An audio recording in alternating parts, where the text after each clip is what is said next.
What does the Bible have to say about the modern ghosts, the way that we think about ghosts? Oof, big topic.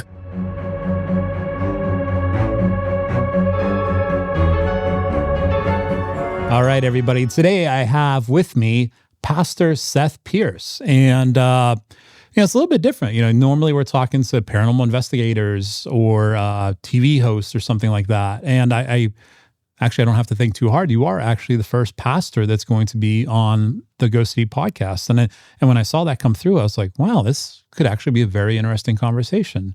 So first of all, welcome to the show. Thank you, Seth. And for the people out there who might not know who you are, they might not know much about you. Who are you?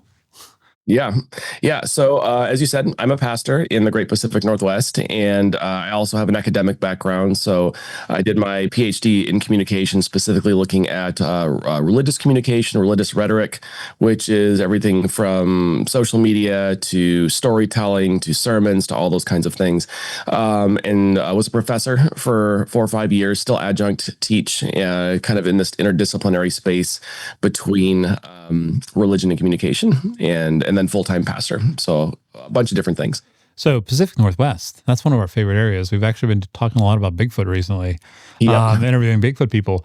Well, how did you end up in this field of study to begin with? I feel like that's maybe more of a calling, maybe, than something you consciously decide. It's an interesting story. So I grew up as a pastor's kid in the Midwest. So even though I live in the Northwest, I'll always claim the Midwest. One of my favorite, just got to plug somebody, the Midwest versus Everybody account is more accurate. It's frighteningly accurate, actually. So if you want to know anything about the Midwest, go follow that. So, but anyway, I grew up as a pastor's kid, and in addition to all the sacred texts like the Bible and church historians and church fathers and whatnot, my dad grew up with the classic monster movies, Dracula, Frankenstein, The Mummy, Wolfman. So we watched the old Abbott and Costello meet, what is it? Where they kind of did a mashup with all the classic monsters. So we kind of grew up with that. And my dad was an H.P. Lovecraft fan while he was a pastor. And so I had this exposure to scarier stories, Grimm's fairy tales, all these different things. And it wasn't all horror. We did a lot of things. And it also, I don't want to paint the picture that my parents were like, hey, watch whatever you want. It's great. There were certainly restrictions on things. Even though occasionally my siblings and I would sneak down stairs and turn on USA up all night and traumatize ourselves watching whatever was on there. So I grew up with that, and wasn't necessarily, and I'm still not, and this kind of surprises some people, I'm not a fan of horror or anything, but as a research subject, I find it very interesting, particularly because in the pages of Scripture, and again, I'm coming from a Christian perspective, we do have, beasts, monsters, witches, Leviathan, we have all these things in there. But where it really started as far as an academic interest is one of the first churches I pastored after seminary. We were gathered around at a fellowship meal, just a small rural church. And I had sat down with this was in the Midwest. So I had my cheesy potato casserole, as one would have. And one of the elderly white matriarchs who was sitting across from me, sitting next to one of the elderly black matriarchs of the church, asked me, "Pastor, can I ask you a question?" And I have a bunch of, this is going to be about something, a church social. It's going to be, where do I find the Bible text about what, it's going to be something pretty benign.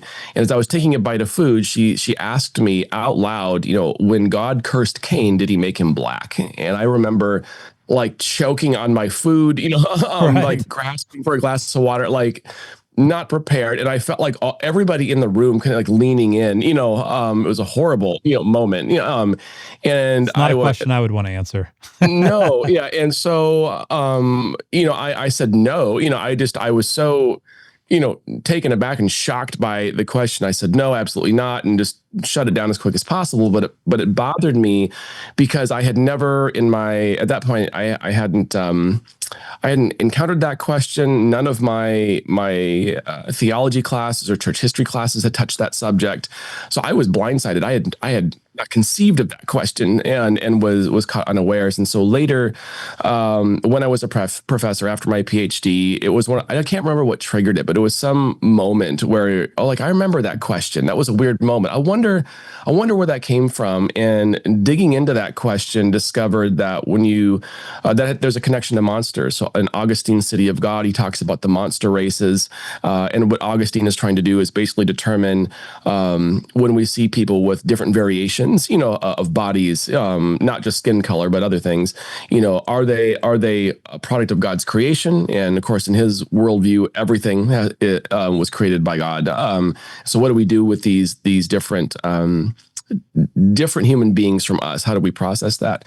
So he wrestles with that there. But as time goes on, and I'm going to condense a lot of history, you start seeing things like the Vienna Genesis or the Irish Reference Bible, which are commentaries, which are paraphrases, and in the marginalia, they start making these connections between a monstrous element connected to dark skin, which is terrible. And then you get to Beowulf, where it talks about Cain as the progenitor of monsters. And there's this whole monstrous, thread in the construction of this this idea that has been used, against, people of color. And so I'm getting into this, like, this is strange. I had never realized that, all of this was going on. And around that time, this is 2021, a Scientific American came out with an article looking at the whitewashing of in Christian art. So basically when people are portraying, scenes from the Bible, very much looking like me versus, Middle Eastern or African, and which is a real thing. But in that article, the author said something to the effect of, well, the Bible teaches that God cursed Cain with black skin. I'm like, that's not anywhere in the Bible. Like that's lore, basically, that is getting repeated in a major journal. That's ridiculous. And then there's a few other things that came out around that time too. So I ended up writing a paper for the American Academy of Religion and presenting it. I think it was called Monster Mark, or think this is what it was called, the monstrous DNA, of this idea, right? And showing that it's not inherent in the text. And kind of one of the snarkier lines I used, I said, if you read, the Bible, God never curses anyone with dark skin. However, when you do there are moments where people get leprosy, which turns your skin white. And I just kind of leave it, left it there. Right. No comment, So anyway, that sort of launched this larger interest, because I found there was they just finished, but there was a symposium at the American Academy of Religion that looked at religion and the monstrous. And there's a whole community of scholars looking at religious history, sacred texts, social sciences, looking at horror in the Bible, religious iconography in horror movies. So I kind of found this whole thing, and so started exploring it a little bit and asking some questions. My own faith tradition is very interested in apocalyptic literature like Daniel and Revelation, which is again full of beasts and these frightening images. So like, man, there's a lot going on here. So I started studying it, and I had talked to the university at the time where I was at, and they were looking to create a religion course that would be interesting for people who don't have a religious background or not much of one. I said, could we do something called Monsters, Faith, and Pop Culture? So we're going to look at religious history, but also tie it to some of the things we see in pop culture. Ended up doing really well. We had to actually cap enrollment the first time we offered it, because everyone signed up for it. Congratulations. And then, yeah, it was really good. It was really affirming. And then I had a group called Adventist Learning Community, which produces a lot of educational material for church leaders, particularly in the Seventh-day Adventist tradition. They said, hey, we saw you comment on this on Twitter. Would you ever do a podcast on this? And at first I was like, no, let me make sure the class isn't garbage first. Let me make sure we get through this and people actually like it. But it went well. So we ended up doing a podcast. The podcast is called Beast and Bible. We did 2 seasons. It's on Google, Apple, and Spotify. But yeah, it just became a thing. We started featuring scholars from different traditions on there. Emily Zarka from PBS's Monstrum came on there and did stuff. Yeah, so it ended up being this really unique niche. And since then, it's just become an interesting space to occupy as a pastor scholar, looking at a lot of, whether it's biblical narratives that make people really uncomfortable, because they're definitely in there, or analyzing pop culture in ways beyond, is it good or bad? Asking some different questions to really understand how they have an influence in the world. Well, I think one of the things we need to clarify before going too much further Sure. is, like your podcast, right? Beast and Yeah. Bible. And when you were introducing yourself, you mentioned a couple of these that can probably be perceived or actually are beasts in the Bible and stuff. Are these considered like literal beasts, or are they metaphors for something? Yeah, good question. And this is something, and I think we'll get into this later about the intersection of pop culture and theology. This is sort of my caveat is I'm answering. I don't want to answer for all of the Christian traditions. I can just answer from my experience. I would say, generally speaking, I'm leaving a very small room. I'm sure there's somebody out there who's like, no, it's literal. Right. Generally speaking, when we're looking at apocalyptic literature, we understand that it's using symbolism, that these are striking images that need to be examined closely, to figure out, what is this author seeing? What is the author trying to say? I remember being in a seminary class on the Book of Revelation, and my professor having this full blown crash out, because he had asked. He gave us a quiz, and one of the questions was, I believe the beasts in Revelation are it was multiple choice, literal, symbolic. There's a whole bunch of options, and he lost it in class. He goes, friends, 12 of you, I don't remember what the number was, like 12, you think the beasts are literal. You really think, and he went off, you really think there's a dragon, there's a beast going to come out of the sea, and Godzilla, and he like was like a 5-7 minute like meltdown, like how can you, yeah. So,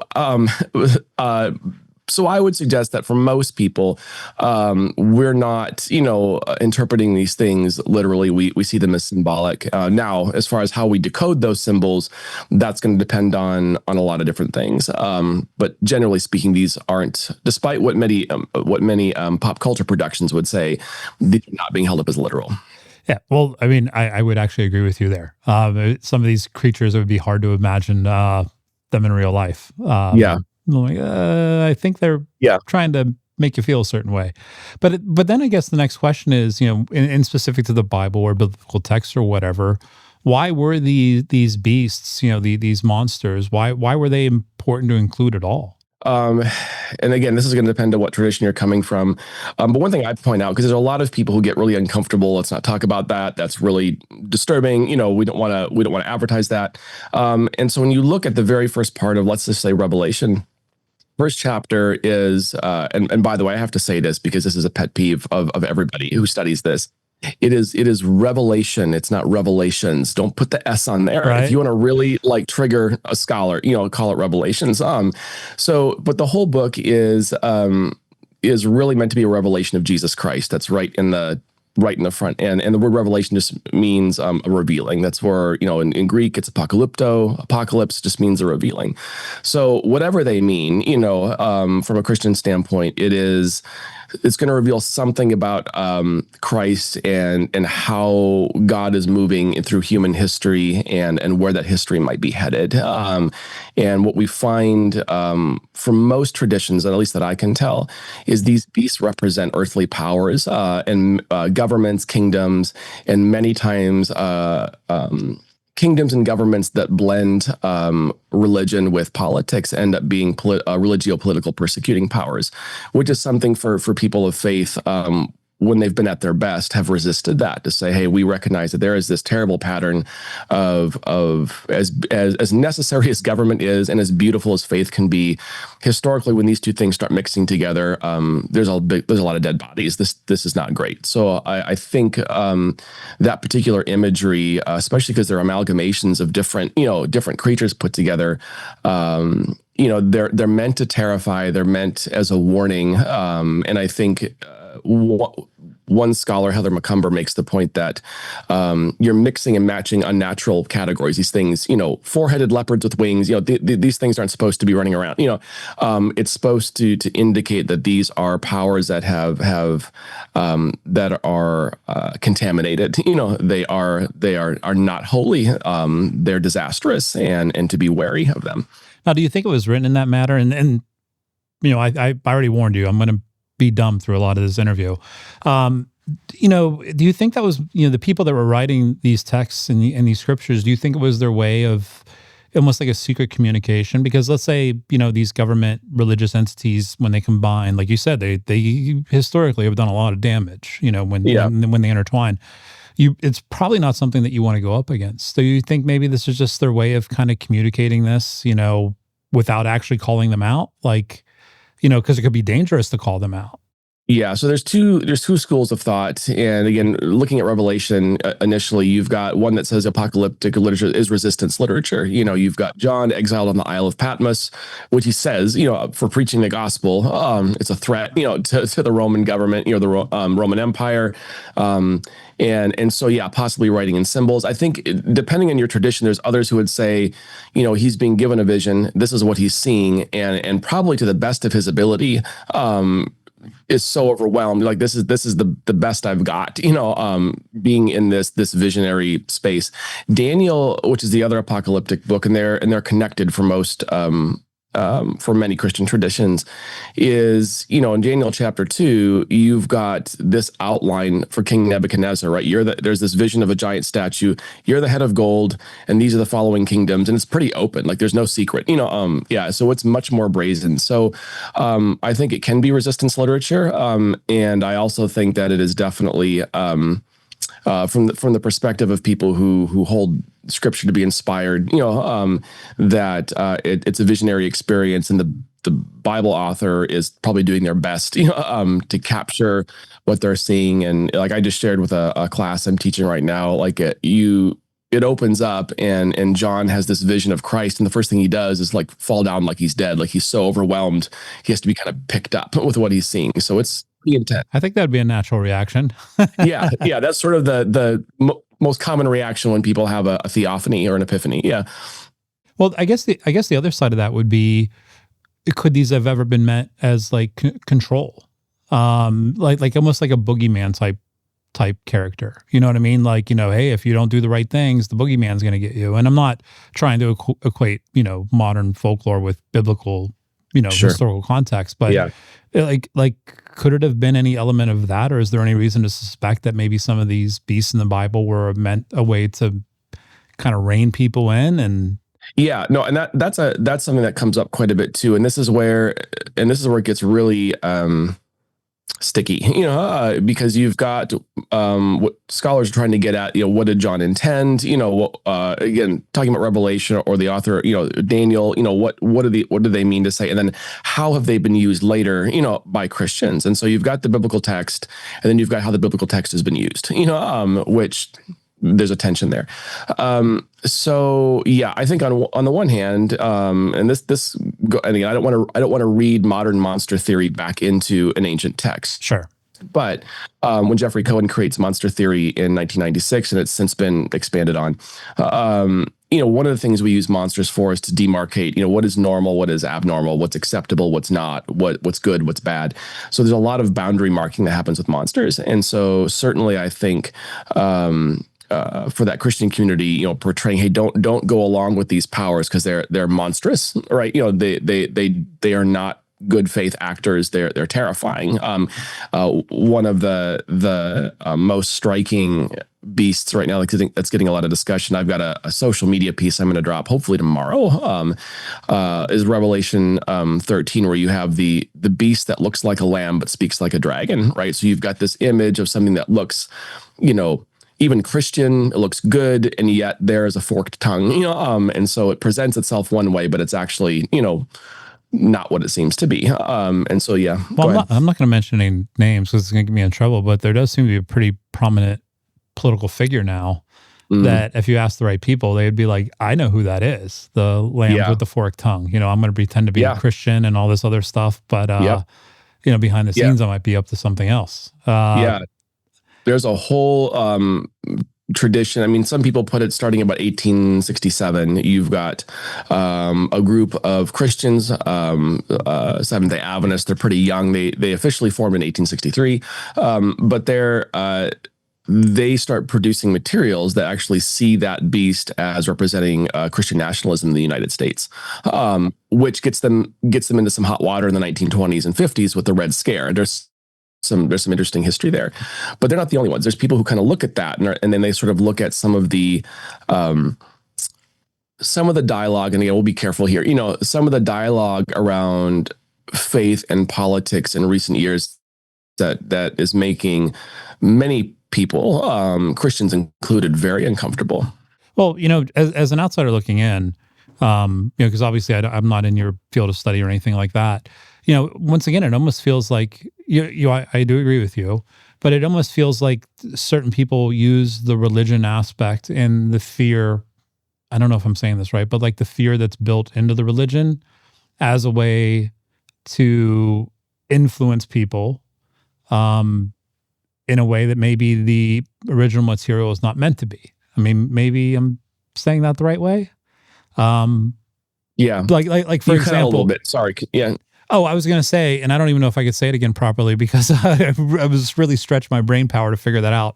But it seems like there are people nowadays that are highly public figures that are using religion and the teachings, or in this case, like we're talking about the beasts in the Bible, monsters in the Bible, almost like a way to influence the public in a way that maybe the original text wasn't meant to be, all the while presenting themselves as like, look at me, I'm a great Christian, and I'm not judging them. It's just that sometimes it's really hard to avoid seeing that because, there's, certain people in let's, politics, for example, I'm willing to bet historically they probably have not been good people, but all of a sudden they're very Christian and they're using stories or literature from the Bible or whatever to influence people for their own agenda. I mean, maybe that's a better way of putting it.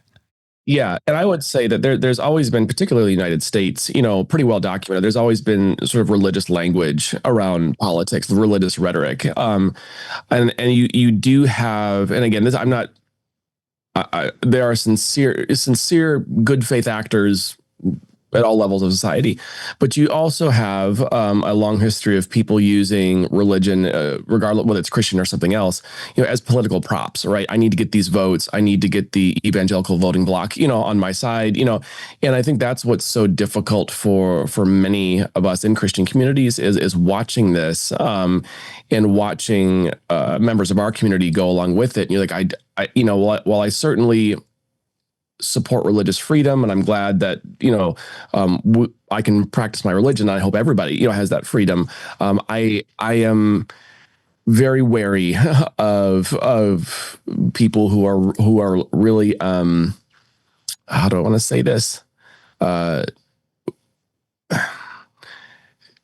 wary of people who are very overt in their use of whether it's the Bible, Christian iconography, or any, I shouldn't say just Christian, but any, like when it gets real, there's a certain, yeah, I don't know how to phrase it, but I think you know what I'm trying to say, right? There's a certain intensity that happens. You're like, I think we're moving beyond sincere. Yeah, it's one. Yeah. So I think there's people who come out and say, hey, this is my background. And you can tell it's very sincere, and this informs my desire to, this informs my ethics. It informs how I relate to people. And then there's ones where we feel like you are, well, here's a good analogy. I remember my wife and I were on vacation once, and it was one of those things where if you sit through a presentation, you get different, like, money for the resort to do things, right? It's like a timeshare thing. So I was like, I have no money. I have a strong no. I'll sit through this to get my $1,500 resort bucks so we can do whatever we're going to do, right? So we said it, and it was funny because the person, they tried really hard, and I get they've got to make a living. So, but it was like, what do you do? And I said, I'm a pastor. Oh, well, I go to church, and it was one of those things where you could tell right away, I don't know. I mean, I don't know them. But religion was being used as a way to build a connection to sell me something, and it felt in that moment, I'm like, even though I was going to say no anyway, now I'm really going to say no because it just doesn't feel right. It feels icky. Yeah, 100%. So, I mean, we kind of got a little off course here, but not too far. So how does all this apply to today? Like, why do you think that it is important to study these things today and understand what they meant and how they apply to today's society? Yeah. So there's a few different ways. I think pulling it outside of faith, I think in general, one of the challenges we've had as humans is we all have this tendency to demonize the other, whether that is racial, political, gender, whatever other it might be, whoever's different from me, right? We all, because we like our boundaries, we love being in power. I mean, Carter and Paul still have their hair. I hate them. All you hair people, not for long. Yeah, all you hair people that have been able to keep your hair. I hate you all. I'm clinging, I'm hanging on to mine. I'm like, Right. my kids will make comments sometimes like, I don't need you to point anything out to me. Yeah. Right. So yeah, we have this tendency, and other sacred texts have narratives as well, but looking at our history or sacred texts, there are stories in there that are, I think, are held up like a mirror to say, hey, if you're not careful, it's very easy to be led down a path of self-righteousness in a way that demonizes other people, abuses other people. So be careful, yeah, we just have a lot of rhetoric and a lot of ways that we create monsters out of people. And so that's important. And then from kind of a social media or pop culture perspective, we see a lot of religious imagery, religious rhetoric and belief woven into movies, novels, and in an increasingly secular West, I'm interested, as both a pastor and a scholar, to say, how are different faith communities represented in pieces of media, and especially if someone doesn't have much experience with any religion, how is that shaping their perception of religious groups and people? What is this type of representation doing? So it's important to pay attention to those things, even if the movie, and again, I'm not a horror fan, but if I know there is some horror that has a lot of religious themes, for example, Sinners is huge right now. I was at American Academy of Religion in Boston last November, and we had this whole panel, which included one of the consulting scholars, religion scholars, on the movie Sinners. It was very interesting to see how different things are being portrayed. Just paying attention to that. That movie was filmed like 20 miles from here. Did you guys know that? Yeah, it was filmed like 20 miles from here, like over in Bogalusa. Oh, wow. It's cool. Yeah. So that to me is relevant to get into those spaces and ask those questions. How is this being used, and how is that shaping people's perception of belief? Well, the world that we live in, and one of the reasons I was interested in having you on the podcast was because, recently it seems like, you're not a paranormal investigator. Right. But it does seem like some of the material you've been putting out more and more, like it talks a little bit more about ghosts and stuff like that. Like I was watching some of your Instagram reels last night, and you were talking about that church with the ghost sculptures. I forget where it was. Skulls. But Dead like ossuary. Yeah. That's cool. That's really cool. I almost said cool as shit, but I was trying not to swear. I have a pastor on the show. I was like, I can't swear too much today, guys.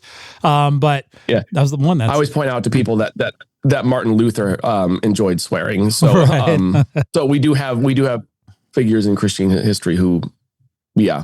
All right. Well, I don't feel as bad. I'm still going to try to, keep it on the up and up though. But, not that that's the direction all your content is going or anything like that, but why are you even dabbling in this? Like the modern day, ghosts and, where is this even coming from? Yeah. So I have a friend of mine, I'll give him a plug here. Cross Culture Kev, he's the CEO of Chai, very well-known influencer. He's an associate of mine.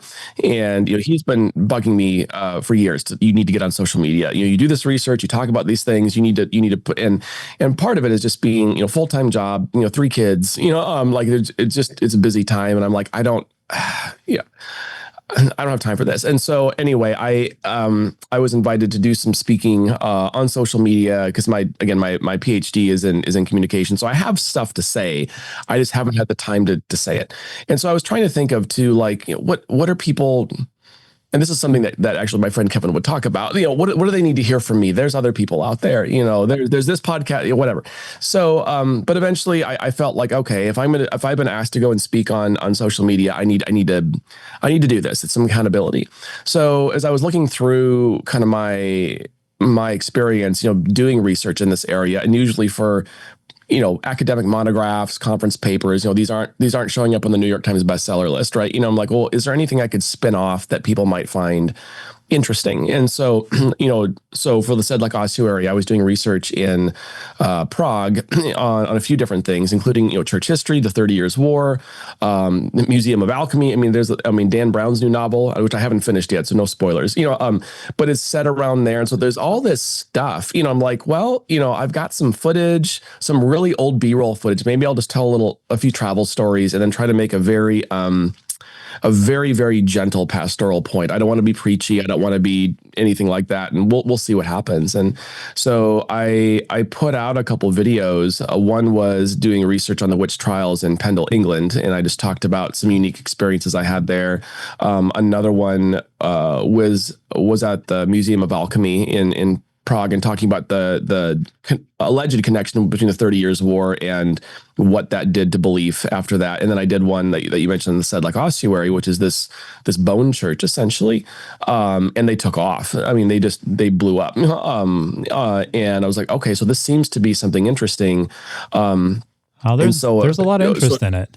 So I'm just pulling out little things that I have found, as a researcher, as a pastor, hopefully without being preachy, and just sharing, in the hopes of saying, hey, here's something unique, and what that tells us about us as human beings, and maybe a very, very gentle spiritual thought to think about, Well, what do you think it tells us about ourselves as human beings? Yeah, I think there's a lot. It tells us about how we make boundaries. It tells us how we relate to people differently, who are different from us. It tells us how susceptible we are to bad faith actors who tell good stories, right? And so we unfortunately are very easily pitted against each other through bad faith storytellers. So hopefully being able to tell some good stories from hopefully a good faith, position to say, hey, maybe we can clear up some of this stuff. So before we all panic and before we all target this group of people, maybe there's some things to think about, some lessons from the history of monsters and religion that can maybe act as a warning or a reminder to be a bit more thoughtful in our relationships. Is there one of those in particular, one of those stories that really stands out to you, or one of your favorites that you think people would benefit from diving into a little bit in today's world? You mean like one that I've put out on social media already, or in general? Just in general. You mentioned hey, these could probably be used for some good today. Like what's So one that interests me now, and I did a presentation last summer in Oregon with a colleague of mine who's a systematic theologian, and we explored this subject of spiritual warfare in American politics. So kind of a loaded topic. It ended up being well received. We're a little bit nervous, to do it in a faith-based community, because we're not sure what's going to happen.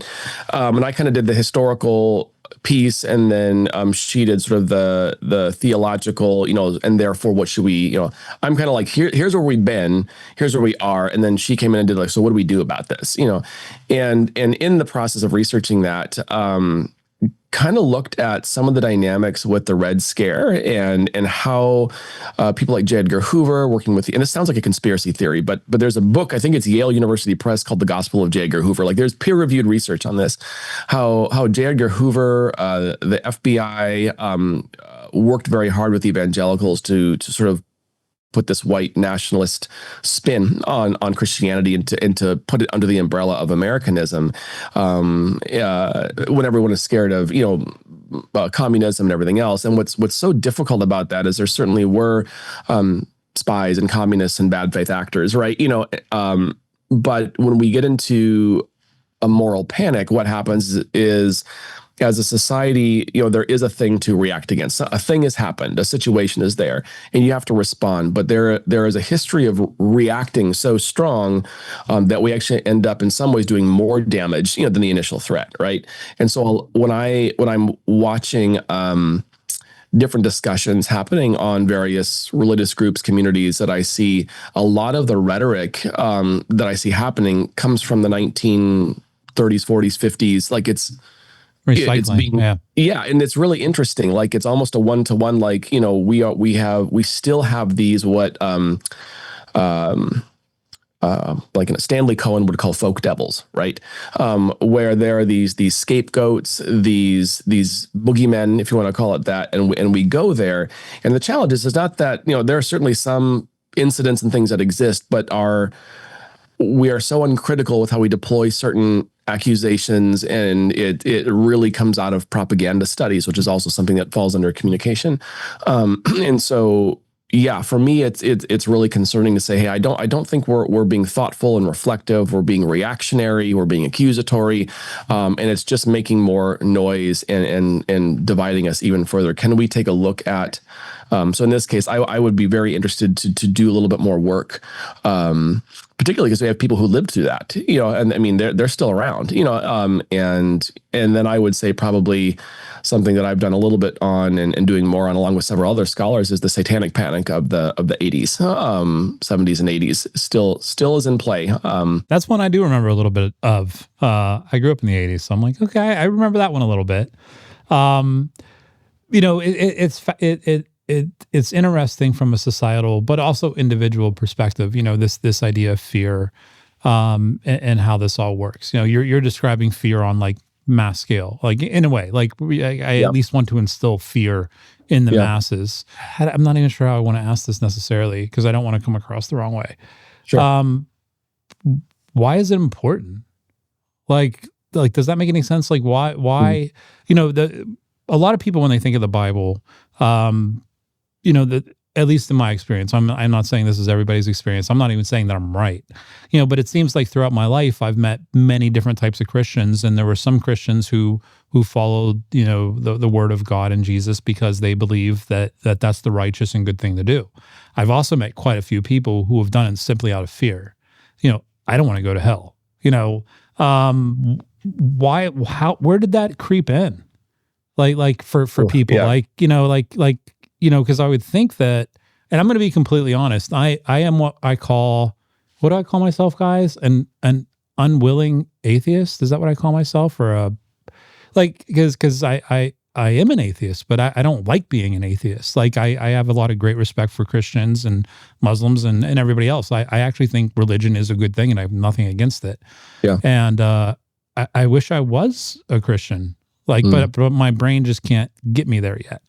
And maybe one day. But in the meantime, I thoroughly enjoy learning about religion and stuff. But that was always one of the things that kind of bugged me about religion, and it's not exclusive to Christianity, but why are there a certain segment of religions where a certain set of the followers are almost forced to compel because of these fears, because of these monsters or beasts or whatever that is? Like, why does that even happen? Yeah, that's a huge question. I really appreciate, by the way, just kind of being candid and sharing kind of where your journey's at with belief and things. And that's, that's just in our dialogue and setting up this interview, just the graciousness and openness that you have is great. You should have seen my wife's face the first time I told her a couple months ago. I was like, I think I want to go to church. Oh, wow. She was like, what? Because I don't have anything against religion. I actually find it terribly interesting. Like you even mentioned Dan Brown a little bit ago. One of my dreams in life is to be Robert Langdon. The religious symbology and all that. That is that would be my dream job. But But anyways, to go back to what I was asking, that's one of the things that always kind of bugged me. When I met those people who were. It was almost like they were presenting themselves as Christians, and I believe that they are, but it was like, but you're doing it only because you think that when you die you're going to go to hell if you don't. Like that has never felt like a good reason to do. Well, maybe it is a good reason, but that's what I meant. Like why? Why is that needed? Where did that come from?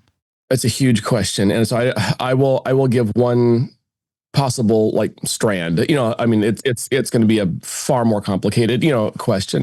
One of the things that and this is just recently has really come under it's maybe a bad pun, dad joke, the subject of hell has come under fire. Right. So Kirk Cameron recently came out on his podcast with his son and then put up some follow-up videos questioning the doctrine of hell in what we'd call the traditional school, like the eternal burning conscious torment, and saying, I don't know that that's biblical. And I was just listening the other day to this, where some of his most visceral reactions came from, and pushback was from Christians saying, how dare you, whatever. So I come from a tradition that has always questioned that. And this would be a whole nother podcast, but there is a very long Christian tradition going back to the earliest centuries that said, hey, I certainly, and this brings up a whole nother set of issues, I certainly believe that there is consequences for people who just willfully choose to do evil in the world.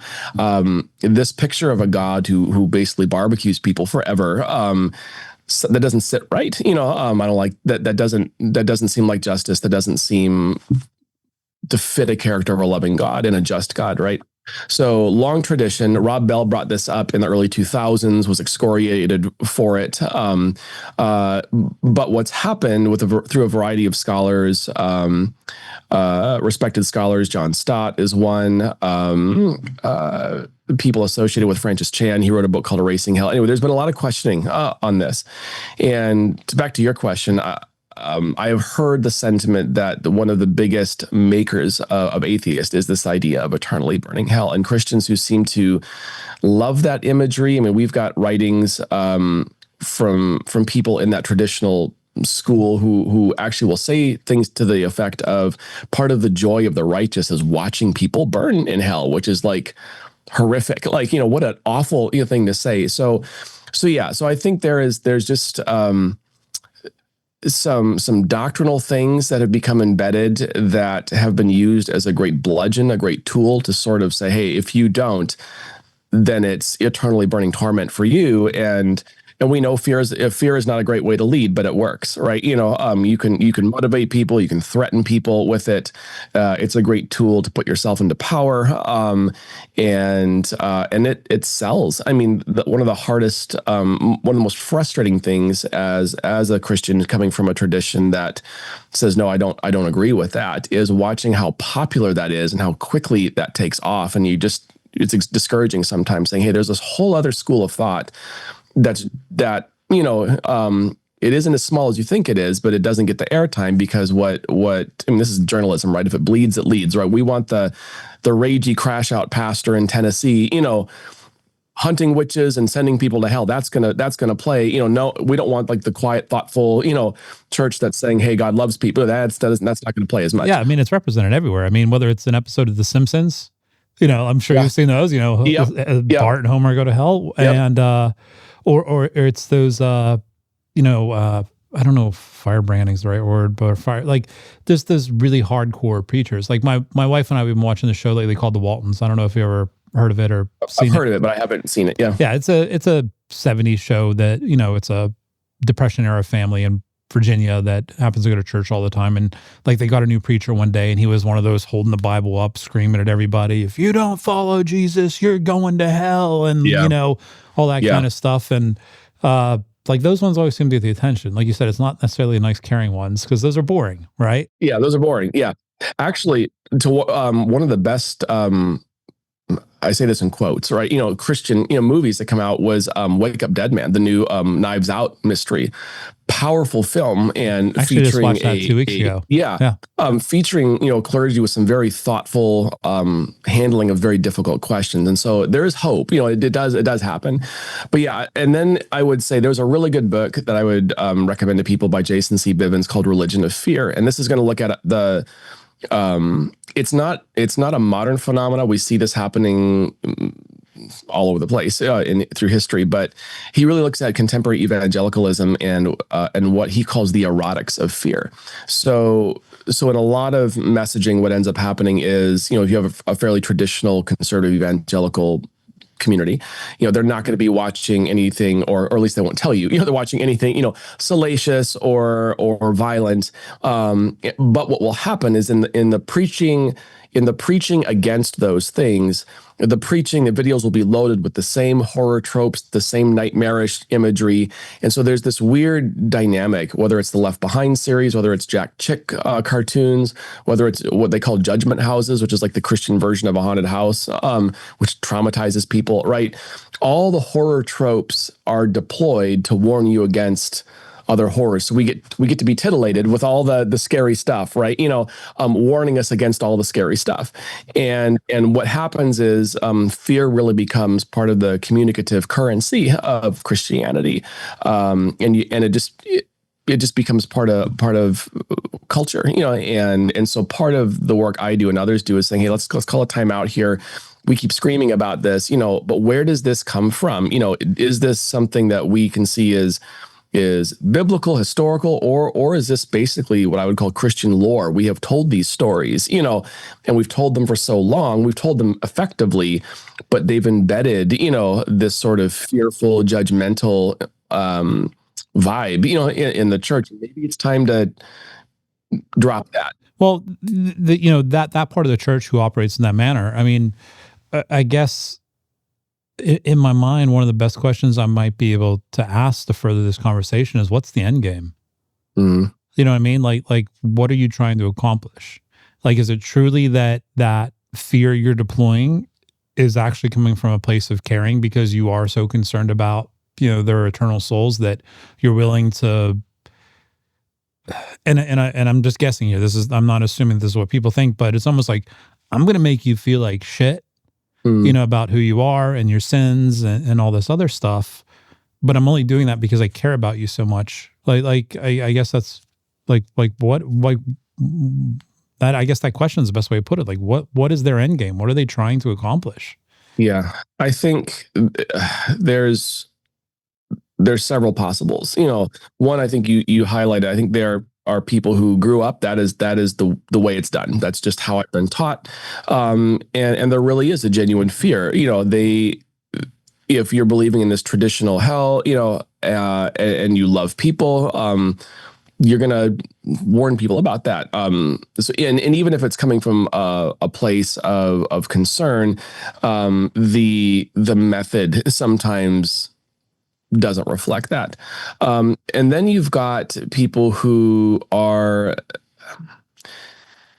how do I want to say this? People who are building platforms. We've got enough history on my nickname for them is, you have the Penny Dreadful. My nickname for them is the Holy Dreadful. And I would love to write a book on that. So there's a literary agent somewhere. Right. I have a book manuscript for you. But there's this series of what I call Holy Dreadfuls, right? Which are these testimonies that are highly sensational and full of, all kinds of, like, I was an Illuminati, Freemason, whatever it was, right? And I escaped. They tried to kill me, but now I'm here, and it's, and I'm here to warn you and buy my book and, whatever. And unfortunately, we've got enough of those that have been investigated that are not true. They were made up, or half of them were made up. But that form of storytelling is so powerful, it stays in the community and it works. And so we still have people using those sort of sensational testimonies and storytelling because it sells books and it builds churches. It gets everybody in. So there is a numbers thing too. And I think there is, for some people, it's very empowering to make others feel like garbage, right? There's a line that gets quoted a lot that there's no hate like Christian love. Right. I can see that. Where it's whether it's coming from a genuine place or whether it's love in quotes, we just do not tell good stories about other people, or when we believe we have a message of love and redemption and forgiveness and grace and mercy, it gets packaged in a way that plays all the notes of fear and anxiety and warning. And I can tell you the other way works a hell of a lot better, because I already, kind of gave you the top-down view on my beliefs, an atheist, even though I would love not to be. And, every once in a while throughout my life, I've been, approached by people who are Christians, and, they, attempt to, proselytize me, but, and I respect them for that, because in my head, I'm like, okay, if you truly believe what the Bible teaches, then you should do everything you can to bring people to the light and bring that, like, and if you're not doing that, then really, are you actually following, the principles of Christianity? But and those people who have approached me in that manner, not that they do it all the time. I mean, I could literally think of, maybe slightly more than a handful of times in my life, but the people who have approached it from the position of like, hey, Tim, like, I care about you, and, when I die, I would like, you to be there, that kind of thing. That goes a hell of a lot longer because I did have one person one time, you're going to hell and, you're going like, and honestly, with like in my head, I was a 25-year-old kid, and in my head, I think my exact words were like, go fuck yourself. Like, Yeah. like why like it just doesn't, Yeah. work. Yeah. I That's went, and sometimes too, and this is, I think, perhaps many of us look back with embarrassment, right? I remember when I went through kind of a reconversion experience in high school, I had that, I was so zealous, right? I like, when after all of what I perceived as my non-Christian friends, right? Like, let's take a walk. I want to take you to lunch. And it was just, right. yeah, we're all, I think many of us kind of cringe, like, oh no, like, and it was coming from a place of excitement and a place of, hey, this really got my life on track. And there's actually a proverb that says, zeal without knowledge is folly, and I think a lot of us fall into that, but in the landscape that we have now, at least in the West, I think so many of us feel like we just have to do the work of being genuine friends, to people, and to rebuild some form of trust. I shared with my congregation not too long ago, one of the worst phrases, even if it came from a place of care, that somehow we adopted, is this friendship evangelism, right? Where what that turns into is, I'm your friend because I want you, to join my faith, not because I'm actually your friend. And so many people who have been in that mode of just sort of screaming into the void, street preaching, super abrasive, we have to get back to saying, I'm privileged in my life to have friends from a wide variety of contexts, and backgrounds, because I actually like them. Whether they ever become Christian or not, I'm blessed to be able to go out to coffee with them and hang out and talk about ideas, and we're both curious about each other's ideas. Like there's not an animosity or this bait and switch happening. And I really think part of the messaging, and part of what we need to reclaim, is that genuine love for people, regardless if they ever convert or not. Yeah, I enjoy that too. I actually, I don't consider it a debate, but I enjoy talking with people who are very religious when we're talking about religion, because it's to me, it's almost fun to have your beliefs challenged, as long as it's done in a respectful manner, because sometimes it makes you think about, like, even me as the atheist, like sometimes somebody will say something, I'm like, huh, never thought of it that way. And that chips away a little bit at that like atheist shell. But if you just come at somebody and like that shell becomes thicker. 100%. Well, this has been interesting so far. And I like this idea of talking about fear and how it touches all of us. And there's aspects in the Bible that almost seem to be built in to inspire fear for one reason or another. But I want to deviate just a little bit, because I know that our audience out there is going to be like, Tim, when are you going to start talking about ghosts more? So I know that that's not exactly what we meant to talk about thoroughly, but I do want to ask a couple questions to kind of pick your brain, about our world. So I guess the first question that I would ask you is, whether it is from a perspective of a way, like, one of the beasts or monsters in a Bible, or something else. What does the Bible have to say about the modern ghosts, the way that we think about ghosts? I'm going to go look for ghosts and maybe they'll talk to me through my device, or, all that kind of stuff. Like, what does the Bible have to say about that? Oof, big topic. So again, this is going to be very unnuanced. So if your audience, Sure. I'm always nervous getting into these, because there's always going to be somebody, you didn't quote this text, or you forgot. Oh, trust me, every episode I put out, go read the comments. This guy's a dumbass. This guy doesn't do it. Like, it's just whatever. So anyway, I know, but so what I would say is there's a couple different approaches to this. from the Christian tradition, I think one of the big divides you're going to have, and this kind of goes back to our discussion on hell, right, is whether the soul is immortal or not. This is a huge divide. So if you go back to Genesis 2:7 and you read it, whether you read it in English, whether you read it in Hebrew, it talks about how God forms man out of the dust of the earth, breathes the breath of life into him, and then the word is living soul, not immortal soul. And when you go through Scripture, you get 1 Timothy, was it 6? I'm going to blank on the reference, but basically, God alone has inherent immortality. So what you have is two different groups from the Christian perspective, right? You've got one that says, hey, humanity is not inherently immortal. It does not have a soul in the sense that when you die, you go to heaven or hell. You're floating around up there somewhere. They would say that's an idea from Greek philosophy that comes in later in the early church that gets adopted. And we've had it so long, it just feels like it's the way it's supposed to be. The other set says, hey, we believe in a message of eternal life, but that's given at the resurrection when Christ returned. When you die, and they'll go to like Ecclesiastes 9:5, the dead know nothing, right? When you're dead, you're dead. The most common metaphor throughout the Bible is sleep, right? And it's this idea of almost non-existence. Your body's still there, but that, whatever you want to call it, that life force, that breath of God, whatever that is, returns to God. And in that moment of the resurrection, that's when eternal life happens. So that's key for ghosts, because if you are in the immortal soul camp, you're going to say, and I actually have somewhere handy, I have a Bible called the Apologetic Study Bible. And there's a story in 1 Samuel 28 where there's a couple ghost stories in the Bible.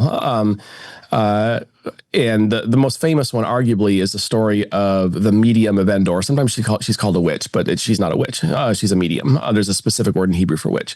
Actually, technically speaking, there are some people, such as Esther Hamori, who's an Old Testament scholar, who say you can actually translate it ghost whisperer, right? So the story is you have King Saul, who's losing his kingdom to King David. Obviously doesn't like that. He gets desperate, and he's banished all the mediums and necromancers from the kingdom. And he gets desperate and says, hey, I need to find one of these people. And so his people, there's a little bit of subtle humor in there. Like, we know where there's one. We know where she is. And like, how do you know? Like, how would you answered a little too quickly. So they go, it's like at night, there's this dark cave, kind of an atmosphere. And he approaches this medium who conjures up the ghost of Samuel, who was the prophet that told Saul that your kingdom is going away, and basically says, you're gonna die. It's over for you, and you already know this. So this is the story. Now, for Christians, such as the ones who wrote the Apologetic Study Bible, you can read in the little footnotes. It'll say something to the effect of, there is this intermediate state that people go into. It almost sounds a little bit like purgatory, which is strange from a Protestant perspective. But they'll say, there is a place. He hadn't been dead very long, so she was able to conjure him up. And even though the Bible says, don't have mediums or necromancy or anything, it doesn't mean it doesn't work. And it's kind of a strange thing defined in there. And I kind of joke around with this. It reminds me a little bit of the Princess Bride, where, your friend's only mostly dead, right? No, we can bring him back. So there's that. The other story that people go to is in Luke 16, where you've got a rich man who dies. You have a poor man named Lazarus who's begging for money, who dies, and you have a rich man who dies, and one goes to heaven, one goes to hell, and they have this conversation, right? And they see, people are in hell and people are in heaven, and they're talking. So again, from the what we'd call the traditionalist standpoint,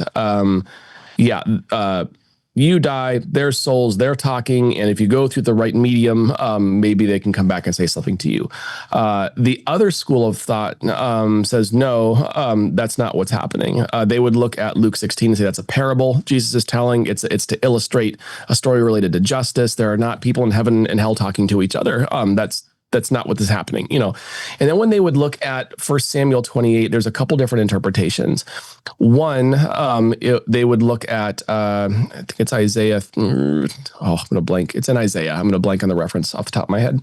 But if you read it in the Greek Old Testament, it uses the word ventriloquism to talk about the spirit medium. So this is the idea of a little bit of trickery happening there. And then when you read the story for Samuel 28, Saul doesn't actually see or hear anything. It all comes through the medium. And so there's one, and there's a couple other factors in there too that say this was just trickery. Everyone knew what Samuel said. She's basically giving him a message, whether it's out of self-preservation, whether she's mad at him for banning all the mediums, you're going to die.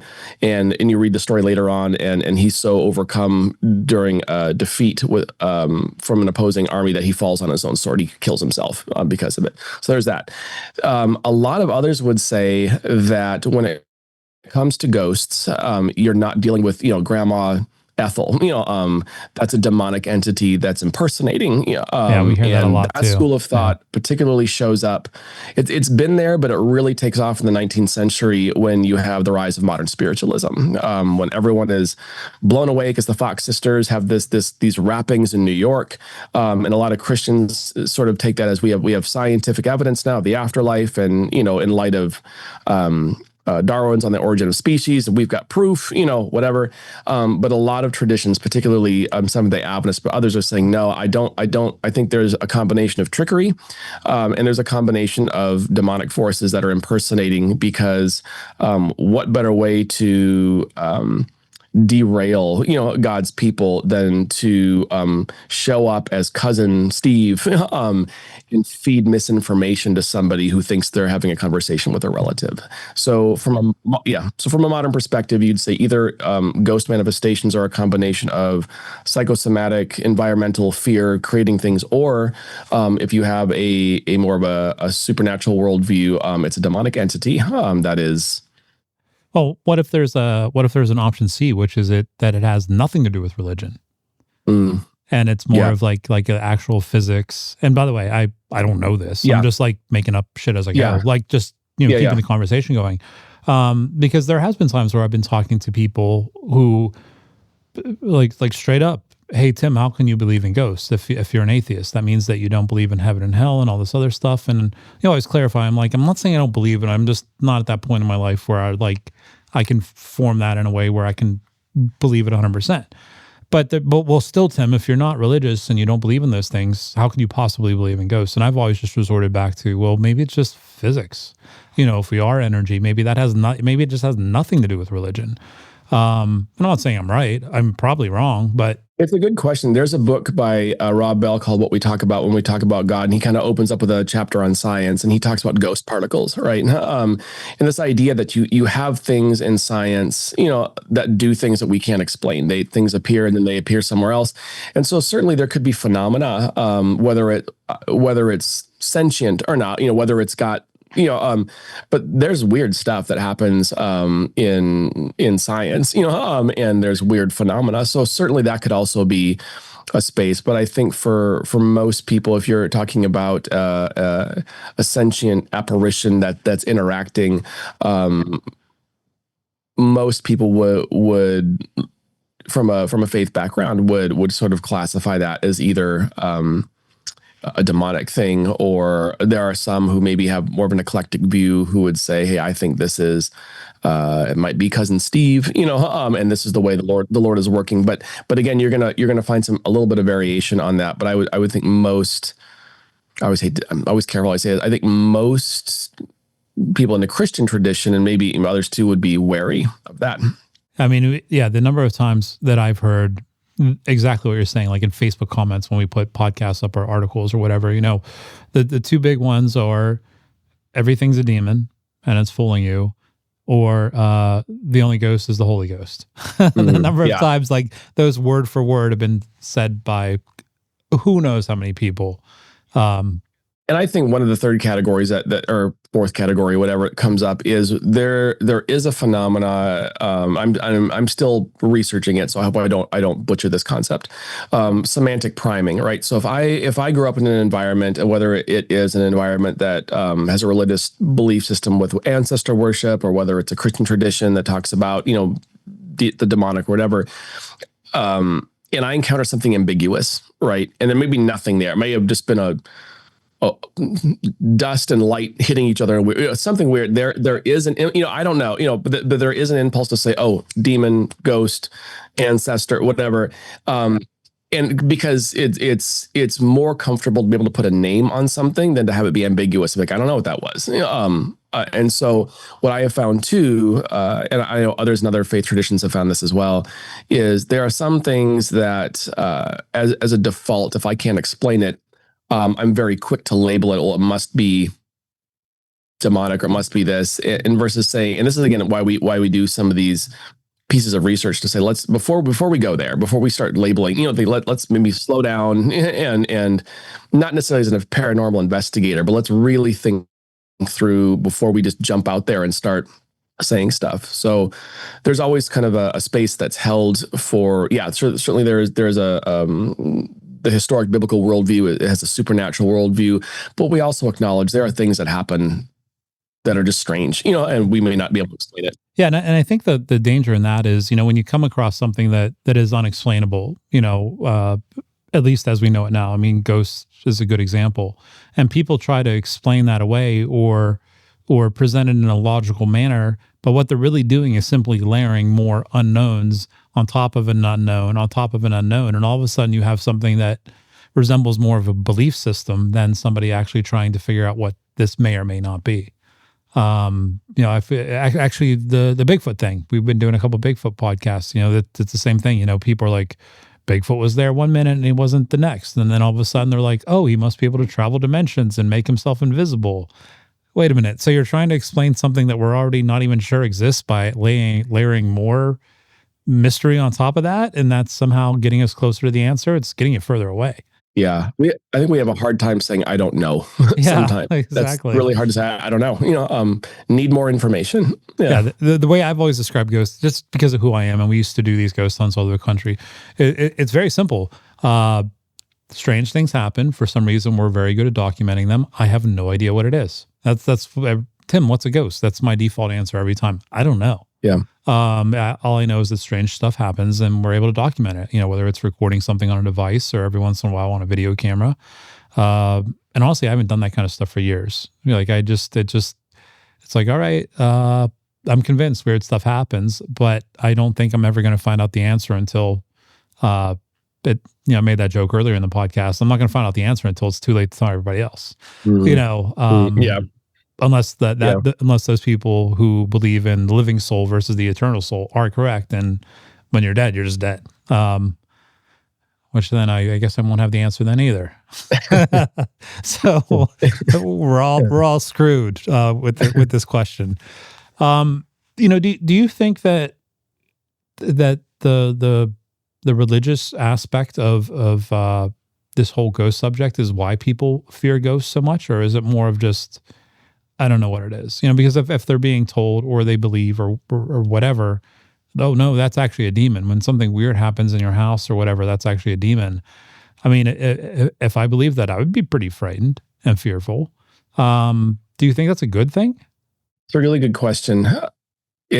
There's sort of at least three intersecting elements I could see. One is going to be whatever belief system you grow up with. All right. If you grow up in a fairly traditional Christian tradition, and even Christian traditions, whether you believe in an immortal soul or not, they would tend to classify anything like that as demonic, usually, right? But then the other piece is culture, right? And so we have different cultures who they may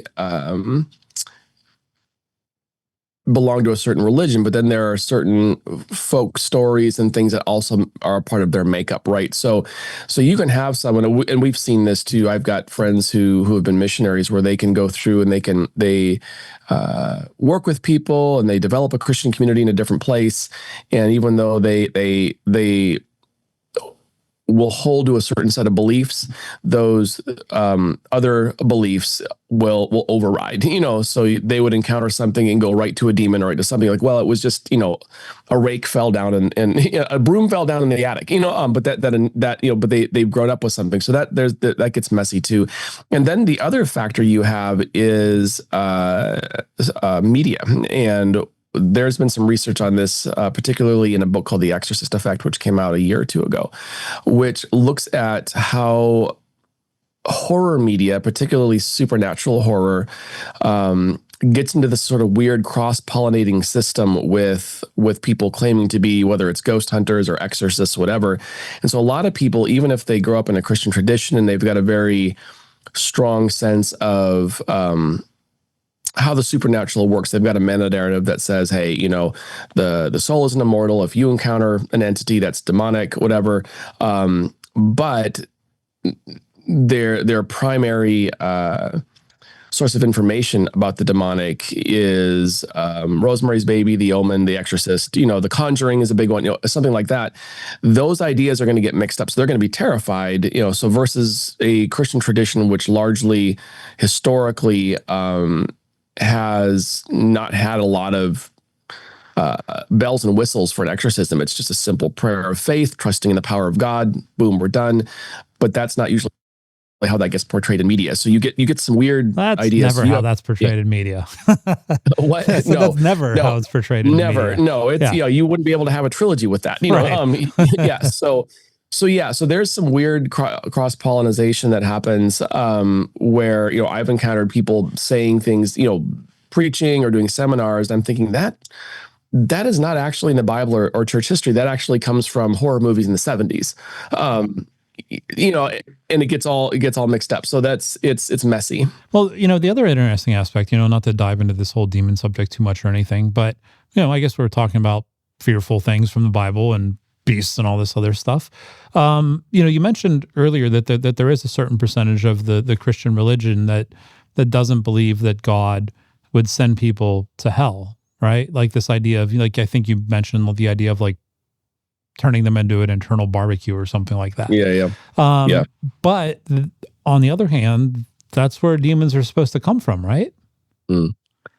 So this is a big discussion too. So there is some traditions that would try to. I mean, I was in a youth group through high school that said basically hell is located pretty classy. It's in the middle of the earth, and there are, and we know these are hoaxes now because the internet has we've been able to see some of these places.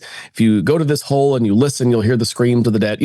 There's a lot of Christian art history and ideas that have formulated some ideas about hell, where there's a lot of traditions that look at the Bible and say it's really not a place until the end of time, when there's this final destruction of, this is Revelation, latter part of Revelation, where you have the dragon, the devil, evil, and they're thrown into the lake of fire, right? That's not something that is it's not present like you'd have, I don't want to name a country. I don't want to equate anybody with hell, right? But it's not like I could go on a map and find it. That's sort of a future state for that tradition that says, hey, there is a judgment, but it's not like you could travel there right now. That hasn't happened yet. And so you have these spiritual forces in the world, however they're working, for good and evil. Some traditions call it the Great Controversy, it's battle between God and Satan. And but it's not until you get to the end that you get this idea of hell as a reality where entities are thrown in for judgment. But you're going to find some variations, on that perspective. But again, that you go back to even old Disney cartoons, right? Subterranean, center of the earth, and that's a very popular idea. But when you really start looking at the history of hell, that's more of a caricature. We've just told it so long that's just become popular. That's how we think about it. So I guess to go back though, so this idea of there are a certain percentage of Christians who believe that ghosts are simply demons mimicking or whatever. Like if they're not actually coming from hell, because hell doesn't exist until the end of times in the way that we think of it. Like, does the Bible say anything about what these demonic things are? I know that it's like the fallen angels, all that kind of stuff, but what are they really then, according to the Bible? Yeah, you get a wide variety on this too. I think the most common, in the simplest way is you're going to get basically entities that are at work to inspire evil, in people. They're not running around with pitchforks and horns, nothing like that, and there's a lot of places that I think we wish the Bible was a little more explicit. Can you give me a physical description? Can you give me, and it really, and a map doesn't, and a map, and where is this? And really what you see is, the demonic, you have stories in the Gospels, for example, people losing their minds, hurting themselves. There's big discussions over, is this an ancient way of describing epilepsy, or is this an actual demon possession, or is it a combination of both? I think the simple answer is, there are spiritual forces that have ill intent towards humanity. and yet from a Christian perspective, the way narratives are portrayed, at least in the Gospels, the authority of Christ, not because people are special, have any magical powers, but there is a power that is greater than those things. And so again, it doesn't make for as dramatic of a movie when we're battling it out, and but yeah, that kind of eliminates Constantine.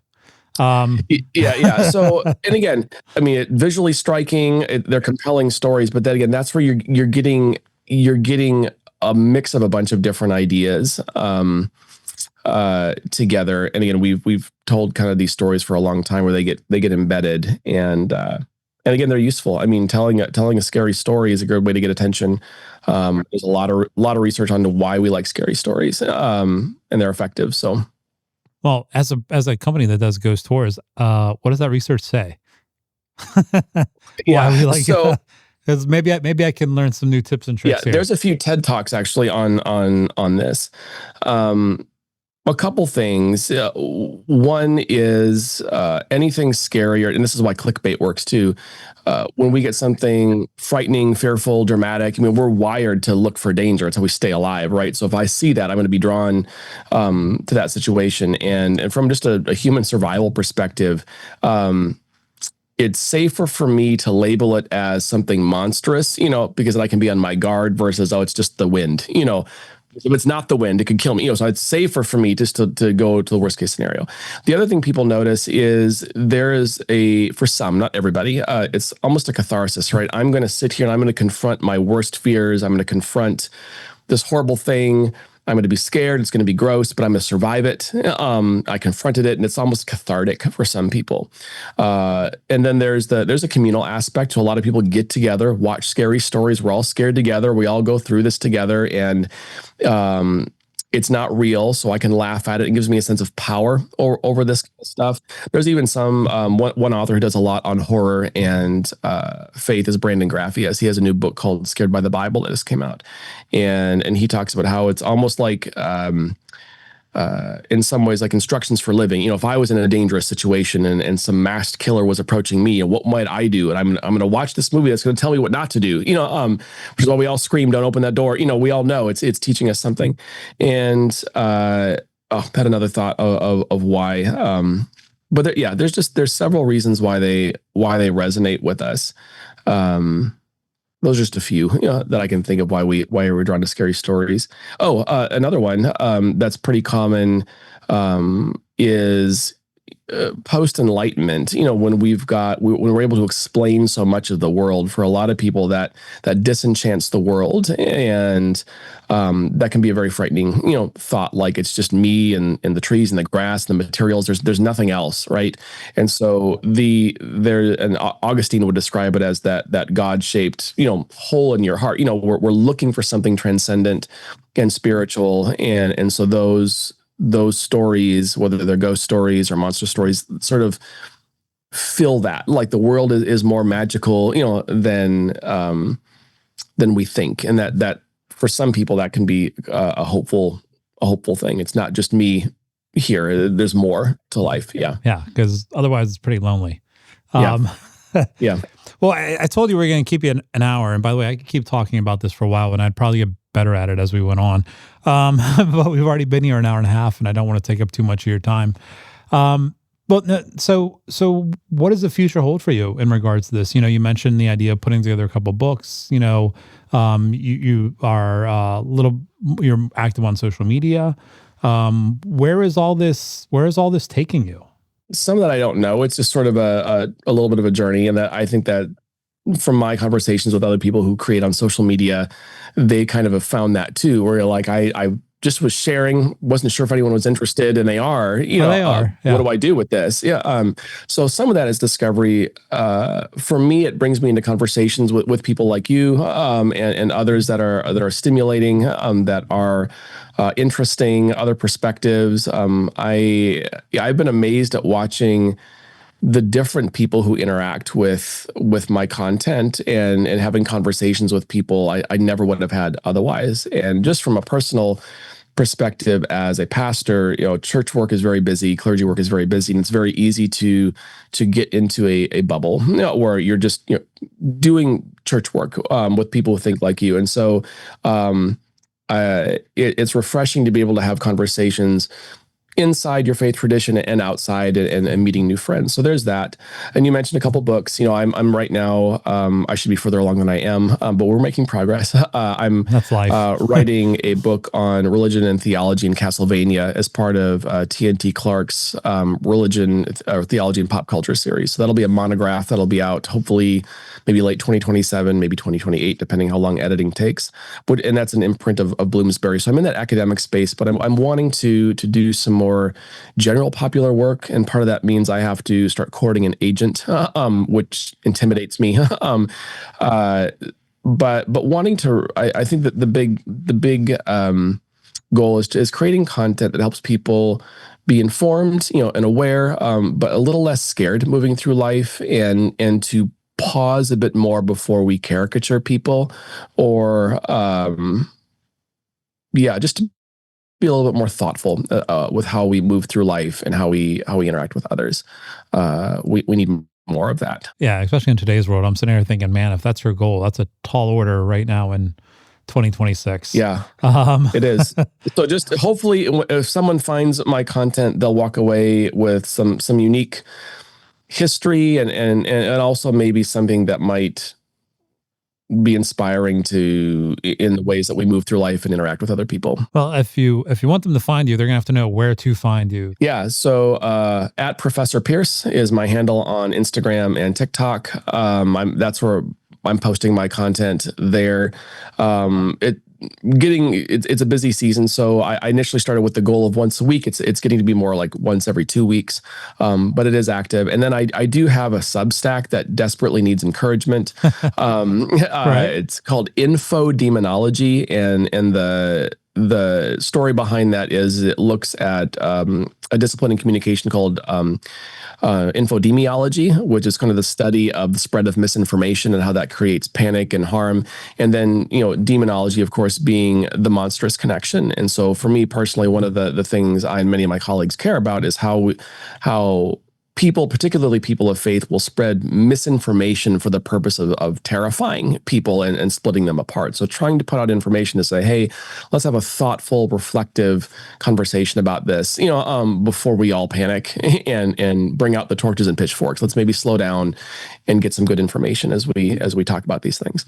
All right. Well, like I said, don't want to take up too much of your time today, but it was actually a really good conversation. I was kind of nervous going into it. I'm always nervous, and these sometimes, when conversations start to get religious, I kind of don't know where to go, because I always want to be open and honest. And like I said, I actually think religion's a great thing.